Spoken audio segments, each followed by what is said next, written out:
These are the young religious of India, happy, full of life and ready to take on the challenges of modern world. These men and women were part of the first national convention for the young religious held under the theme Leadership for Consecrated Life 2020.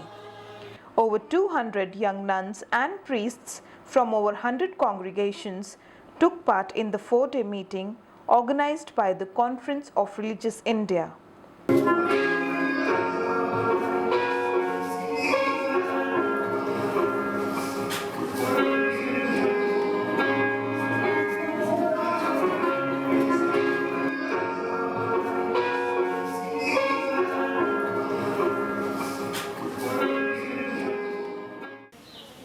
The convention was paperless in an effort to make the young religious adopt new technology.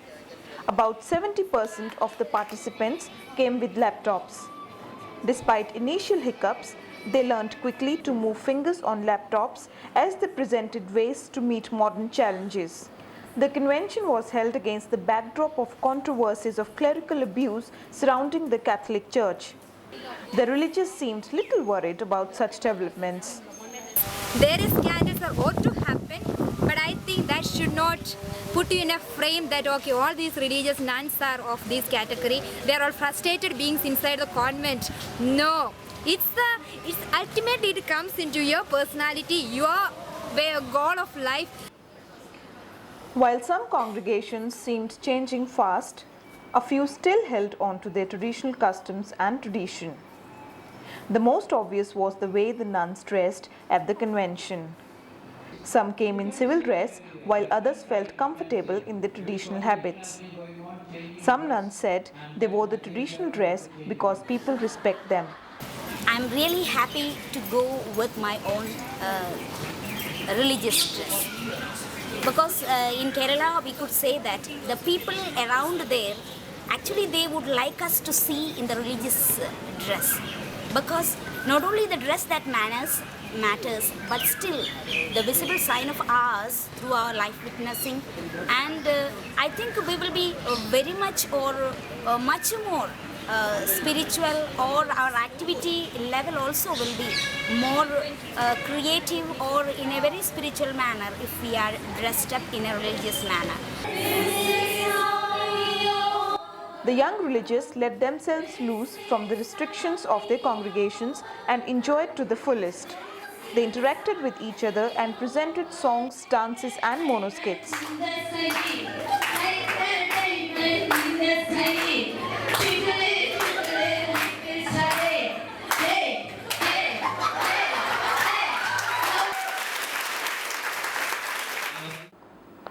While several nuns voiced the concern that Indian church is male-dominated and the women religious have not yet joined the decision-making, men too joined them and demanded a bigger role for them in the affairs of the church. The first change that I would expect all of us to have is the administrative changes that I want to see in the religious life.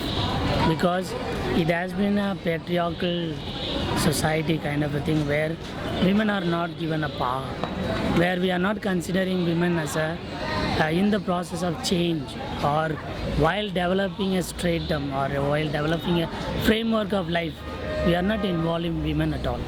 I don't mind whether you are a woman or a man, but at the same time, to take the Catholic Church in a new way of being in the church requires a change of mindset, which would also be inclusive of women in the process of decision making, in the process of choice of ministries.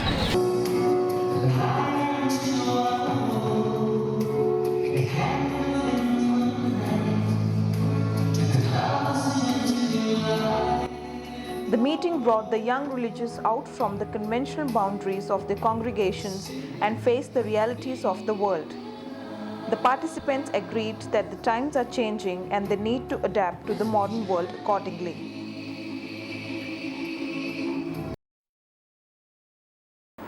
The convention ended with the participants forming a parliament to revolutionize consecrated life for 2020. The result of this meeting is a unique movement being initiated for the whole country in terms of consecrated life. In some form, they will become a parliament of religious in this country. Enthusiastic and full of vigor, these young men and women are ready to take on the challenges of religious life. Let's wish them all the best in their journey to change the world. This is Ritu Sharma reporting with Vijay Kumar Mench from New Delhi, India.